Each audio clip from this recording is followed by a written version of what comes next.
দুটো জাহান্নামের আগুনের জোতা পুড়িয়ে দেয়া হবে। ওই আগুনের উত্তাপে তার মাথার মগজগুলো ভাতের মারের মতো টপ টপ টপ টপ করে বেয়ে বেয়ে পড়বে।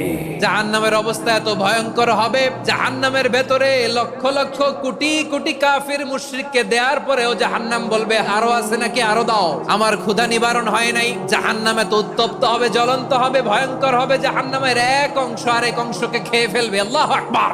ফেরেশতারাও টালমাটাল হয়ে যাবে। জাহান্নামের রক্ষী ফেরেশতারা কি করবে তারা নিজেরাও বুঝতে পারবে না। কোটি কোটি মুশরিক কাফিরদেরকে জাহান্নামে নিক্ষেপ করার পরেও জাহান্নাম ঠান্ডা হবে না, শান্ত হবে না, বলবে হাল মিন মাজিদ, আরো আছে নাকি, আরো দাও। তখন আল্লাহ তাআলার কুদরতি পা জাহান্নামের ভেতরে ঢুকিয়ে দিবেন। দেওয়ার সাথে সাথে জাহান্নাম থেকে আওয়াজ আসবে, কত কত বিইজ্জাতিকা ওয়া বিকদরিক, আল্লাহ বিইজ্জাতিকা ওয়া বিকারামিক, আল্লাহ আপনার ইজ্জতের কসম, যথেষ্ট হয়েছে, এনাফ এনাফ। সুবহানাল্লাহ পড়তে পারলেন না মজা করে?